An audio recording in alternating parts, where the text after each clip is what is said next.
తాకట్లో ఉన్న మీ బంగారాన్ని విడిపించి ఆ రోజు ఆన్లైన్ రేటుకి కొంటాం. Sharma gold company. నమస్కారం, వెల్కమ్ టు సుమన్ టీవీ.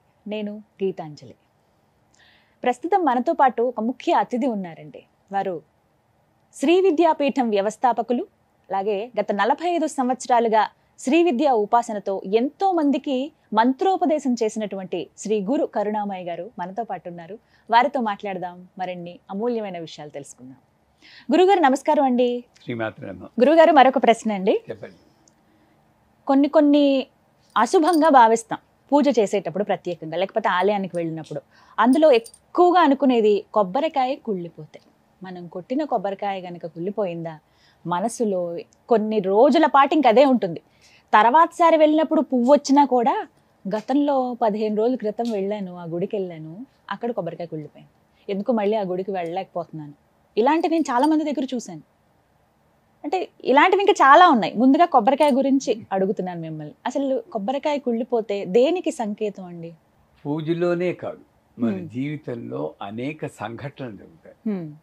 అమ్మవారి దృష్టిలో అది సంఘటన, కానీ మన దృష్టిలో మన బుద్ధిని ఉపయోగిస్తాం కానీ అది మంచి సంఘటన, చెడు సంఘటన అని స్టాంపులు వేస్తున్నాం మనం.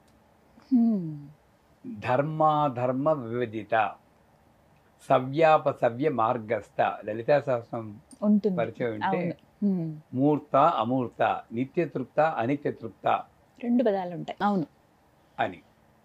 మనకి గణపతి యంత్ర పూజలో స్క్వేర్లో 8 మంత్రాలు ఉంటాయి. ధర్మాయనమ, జ్ఞానాయనమ, వైరాగ్యాయనమ, ఐశ్వర్యాయనమ అని. అది 4 బాగానే ఉన్నాయి. ఇంకో 4 ఏమిటంటే అధర్మాయనమ, అజ్ఞానాయనమ, అనైశ్వర్యానమ, అవైరాగ్యానమ. అంటే ఏమిటి? నెగిటివ్ ఎక్కడుంది? ఇక్కడ ఉంది.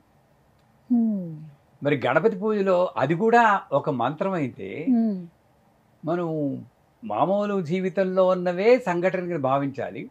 అసలు పూజలో పూజ చేయడానికి కూర్చోవడానికి ముందే పూజకు కావాల్సిన వస్తువులన్నీ మంచిగా ఉన్నాయా లేదా అని చూడాల్సిన బాధ్యత నాది. ఓ పువ్వు బాగుందా లేదా? శబరి మనకి ఆదర్శం. ఆవిడ కొరికినట్టు అన్ని కొరికేం మనం. కనీసం అది ఒక తత్వం తీసుకుని ఓ కొబ్బరికాయ కొన్నప్పుడు కాస్త ఇలా కొట్టామనుకోండి, టంగ్ టంగ్ మన శబ్దం వచ్చిందంటే మంచిది. మనకి అసలు ఓపిక లేదు కదండి.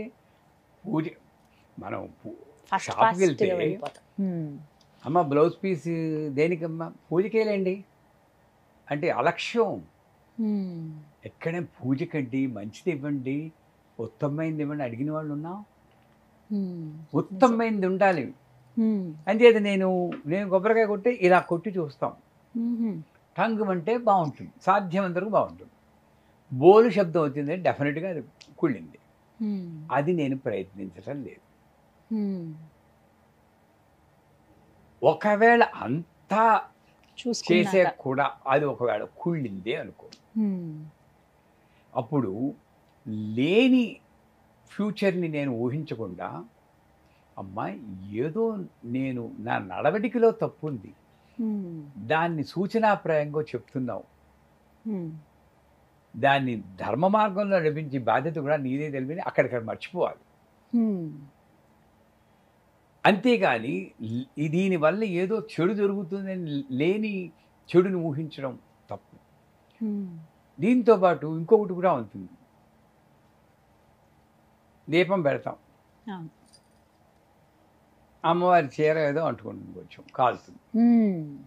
అది ఒక రోజు కర్మకాలి శుక్రవారం అయి ఉంటుంది అనుకోండి. ఈవిడ పక్కింటి వాడిని అడుగుతుంది, అమ్మో అయిపోయిందమ్మా, చాలా అశాంతి, ఏదో పెద్ద పెద్ద శాంతులు చేయించాలని ఆవిడ చెప్తుంది. తెలియదు. నాకు న్యూజిలాండ్లో ఉన్నప్పుడు మేము అక్కడ 5 ఏళ్ళు ఉన్నాం. నవరాత్రులు మొదలుతుంటే కరెక్ట్గా 8వ రోజు అయ్యేటప్పటికి దుర్గాదేవి అష్టమి. ఆ రోజు అమ్మవారిది పెట్టి సప్తమి నాడు కూర్చున్నాను, అయిపోయింది, రాత్రి పడుకున్నాం. పొద్దున్న లేచేపటికి అమ్మవారి చిన్న విగ్రహమే మొత్తం చీర కాలిపోయి అమ్మవారి ముఖం నల్లగా అయిపోయింది. నా భావన ఏంటి తెలుసా అండి, మా గురువు గారు అనుగ్రహం, ఆయన ఇచ్చిన ట్రైనింగు, అమ్మ అనుగ్రహం వల్ల ఎంత కరుణ తల్లి, నా పంచి కాలాల్సింది నీ చీర కాల్చుకున్నావు, బా నన్ను ఎంత రక్షించావు తల్లి, నీ మొహాంతా నల్ల చేసుకున్నావే, ఈ కరుణకు అంతుందా, నేను శుభ్రంగా తుడిచేసి మళ్ళీ పూజ చేసుకున్నాను. ఎందుకు భావించాం అది? ఆవిడ మనల్ని రక్షిస్తుందని భక్షిస్తుందని అనుకుంటున్నావు నువ్వు. నువ్వు పూజ చేస్తే ఎందుకు శిక్షిస్తుంది అసలు? పోని అంత భయం ఉంటే ఆ దీపం ఏదో కాస్త దూరంగా పెట్టవచ్చు కదా. దూరంగా పెట్టి కూడా గాలి వచ్చి పడిపోతే అది వేరే విషయం. అప్పుడు సో అంచేత పూజ చేస్తున్నా చేయకపోయినా ఎప్పుడూ రక్షిస్తూనే ఉంటుంది. ఉద్యోగం వచ్చిందా ఆనందించు, ముక్తికి వచ్చింది.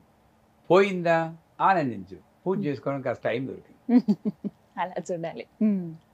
అలా అనుకున్నామంటే a person who takes a difficulty as an opportunity will become a Saint.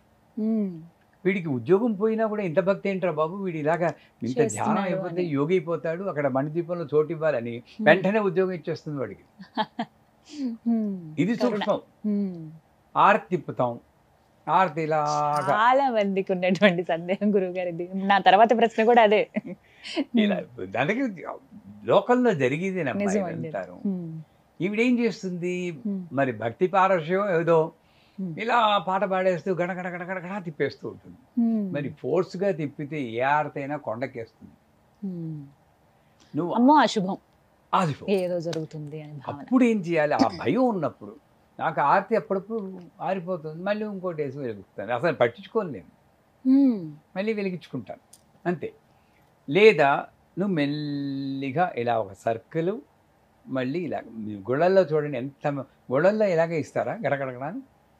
వాళ్ళని చూసి మనం నేర్చుకోవాలి కదా. ఎలా ఇస్తారు? ఇలా మెల్లిగా తిప్పి ఒక సర్కిల్, మళ్ళీ ఒక స్టేట్ బ్యాంక్ సింబల్ అంటాను. అంటే ఈ సర్కిల్ ఏంటి? ఆవిడ చుట్టూ ఉన్న ఆరా అంటారు. ఆరాలో ఉన్న శక్తి ఈ దీపంలోకి వస్తుంది. ఈ స్ట్రైట్ లైన్ ఏంటి? విగ్రహం అంటారు, చక్రాలు ఉంటాయి. ఆ చక్రాల్లో ఉన్న శక్తి ఈ దీనిలోకి వస్తుంది. సో ఆరా అని చక్ర. ఇదంతా వచ్చాక అంత శక్తిని మనం భరించలేం కాబట్టి డైల్యూట్ చేయడం కోసం ఒక చుక్క నీళ్ళు వేస్తాం. అది కూడా దాన్ని ఆర్పేయమని కాదు, ప్లేట్లో వేయమని. కొంచెం తర్వాత కళ్ళజోడు తీసి 2 చేతులు పెట్టుకుని ఆ వేడిని ఇక్కడ అద్దుకుంటాం. అంతేగాని నా కర్మని ఇలా బాదుకుంటూ ఉంటారు కొంతమంది. ఆరతద్దుకోవడం అన్నమాట. ఇది కాదు ఆరతద్దుకునే పద్ధతి. దగ్గరికి వెళ్ళి ఇలా తీసుకుని డాన్సర్ లాగా ఆ వేడిని నేను అనుభవించాలి. ఇవన్నీ మానేసి నేను గరగరా తిప్పితే ఆరకేం చేస్తుంది? హారతి తీసుకునే సమయంలో కొంతమందికి ఇలా ఆరిపోతూ ఉంటుంది, అది అశుభం అని భావిస్తారు. అది ఏమి కాదు. నువ్వు వేసిన కర్పూరం చాలలేదు ఆవిడ. నువ్వేమో రాగమాలికలా ఇంత పెద్ద పాట పాడేస్తూ ఉంటావు, వేసి కర్పూరమే అది ఎక్కడ వస్తుందండి? నువ్వు రాగమాలకి పాడినప్పుడు కాస్త ఎక్కువ కర్పూరం పెట్టుకో, తీసుకోవాలి, బుర్ర దాని మీద పెట్టుకో. అసలు నాకు కర్పూరం ఉందా లేదా అన్న దృష్టి ఉండకూడదండి. నేను చాలాసార్లు ఉత్తిపెళ్ళాన్ని తిప్పేసానమ్మా. అసలు దృష్టి ఉండకూడదు తల్లి. నీ దృష్టి ఎవరి మీద ఉండాలి? అమ్మ మీద ఉండాలి. అమ్మ మీద ఉన్నప్పుడు ఎలా పళ్ళని తిప్పుకుంటూనే ఉంటాం. ఎవడో చెప్తారు ఏమైనా గురుగారు, అప్పుడు కూడా ఏం లేదు, ఓకే ఓకే వెలిగించు. ఇది ఉపాధులు అన్నది నేను గ్రహించినప్పుడు దానికి ఎంత ఇంపార్టెన్స్ ఇవ్వాలో అంతే ఇవ్వాలి. కానీ ఉపాధే నా జీవిత లక్ష్యం అనుకుంటే ఇలాగే ఉంటుంది జీవితం. ఉపాధులు ఇవి. అసలు ఇదేంటంటే భక్తి. ఇది ఉన్నప్పుడు వారిది ఒకవేళ ఇలా చూపిస్తూ ఉంటాం. వాళ్ళు ఏం చేస్తారు? వాళ్ళకి వెళ్ళి వాళ్ళు అద్దుకోవడానికి వెళ్ళినప్పుడు ఆరిపోతుంది, ఇంకా ఆయనకి వెంటనే చెడు జరుగుతుంది. ఏమీ లేదండి, కర్పూరం అయిపోయిందని. అప్పుడు వెలిగించాక మళ్ళీ మీరు ఇక్కడ చూపించాలి. వీళ్ళు ఏం చేస్తారు? వెలిగించేసి వాళ్ళకి చూపిస్తారు. ఉత్తిని దీపం అది, దానికి ఏం లేదు. మళ్ళీ ఒకసారి గంట పాయింట్ చూపించి మళ్ళీ నీళ్ళు పోసి అప్పుడు చూపిస్తే సరిపోతుంది. ఇటువంటి చిన్న చిన్న జాగ్రత్తలు తీసుకుంటే ఫోటో పడిపోతూ ఉంటుంది. కాస్త జాగ్రత్తగా పెట్టుకుంటే ఈ చెడుని మనం ఆలోచించకుండా ఇంకో పద్ధతి ఉంది. కొబ్బరికాయలో పువ్వు వచ్చింది అనుకోండి, మంచి అనుకోండి, పర్లేదు, దాంట్లో నిజం ఉందో లేదో భగవంతుడికి ఎరుకో. ఓ పువ్వు కింద రాలి పడిపోయింది అనుకోండి, మీ కోరిక తీరుతుంది అనుకోండి, తప్పేం లేదు, మూఢనమ్మకం అయినా పర్లేదు. కానీ నువ్వు పూజ చేసిందని పువ్వు రాలాలి అనుకోడు, తప్పు. శుభవాన పువ్వు పెట్టేసి నాకు మంచి జరగాలని పూరాలితే బాగుండు. అంటే ఇది తప్పు కదా. నిజమేది చాలా మంది ఇక్కడ ఎంత పొరపాటు చేస్తున్న మైండ్ మన ఏవ కారణం మనుష్యానాం బంధమోక్షయో అన్నాడు. మనస్సు దాన్ని నిగ్రహించుకుని ఒక్క మాట మాత్రం మర్చిపోకండి, ఉపాధులు, కర్పూరం, అగరబత్తి ఇవన్నీ ఉపాధులు.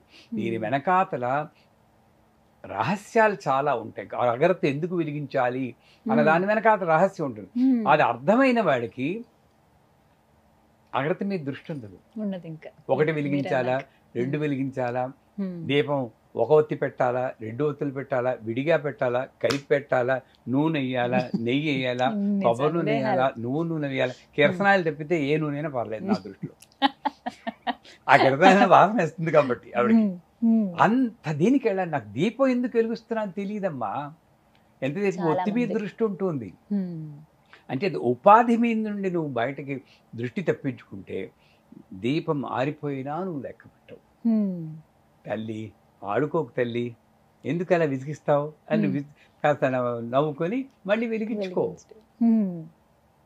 ఆవిడ నిన్ను ఏడిపించాలంటే ఆ బాలా త్రిపురసుందరి బాగా చూపిస్తున్న ఉఫ్ఫలు ఊతుంది, గాలి పంపించి ఆరిపోతుంది.